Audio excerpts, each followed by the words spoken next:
ராணி Elizabeth பத்தி யாருக்கும் தெரியாத ரகசிய விஷயங்களை பத்தி இந்த வீடியோ. இரண்டாம் உலகப் போர் அப்போ ராணி எலிசபெத் ராணுவத்துல வேலை செஞ்சாங்க. அரசு குடும்பத்திலேயே ராணுவத்துல வேலை செய்த ஒரே பெண் ராணி எலிசபெத். இவங்க ராணுவ வண்டியை ஓட்டுறதும் வண்டியை சரி பண்ற வேலையும் செஞ்சாங்க. ராணிக்கு மிருகங்கள் ரொம்ப பிடிக்கும். இவங்க 30 கோர்கிஸ் நாய்கள்ல ராணி ஓடா வீட்ல வளர்க்கிறாருங்க. அது மட்டும் இல்லாம அவங்களோட ஜூல யானைகள், ஆமைகள், புலிலாம் வளர்க்கறாங்க. இது எல்லாம் மத்த நாட்டு அரசாங்கம் ராணிக்கு பரிசுக கொடுத்த மிருகங்கள். ராணிக்கு வண்டி ஓத்துறதுக்கு ரொம்ப பிடிக்கும். இவங்களுக்கு டிரைவிங் லைசன்ஸ் தேவையில்லை. யுகே நாட்டுல எங்க வேணும்னாலும் வண்டி ஓட்டிட்டு போலாம். அவங்க கிட்ட லைசன்ஸ் யாரும் கேட்க முடியாது. அதுக்கு காரணம் லண்டன் நாட்டுல எல்லாரோட லைசன்ஸ்லயும் ராணியோட போட்டோ தான் இருக்கும். ராணியோட நேம்ல தான் லைசன்ஸ் இருக்கும்.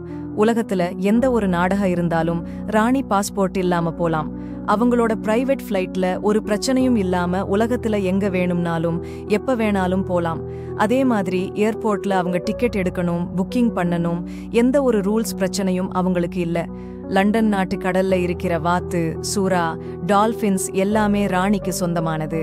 அதை யாராவது வேட்டையாடினா அவங்களுக்கு தண்டனை ரொம்ப அதிகம். ஒரு காலத்துல லண்டன்ல வாத்து கறி ரொம்ப ஃபேமஸ். ஆனா இப்போ இல்ல. ராணி எலிசபெத் கிட்ட ரொம்பவும் அதிகமான சொத்து இருக்கு. உலகத்தோட 1/3 அளவுக்கு ராயல் ஃபேமிலி கிட்ட சொத்து இருக்கு.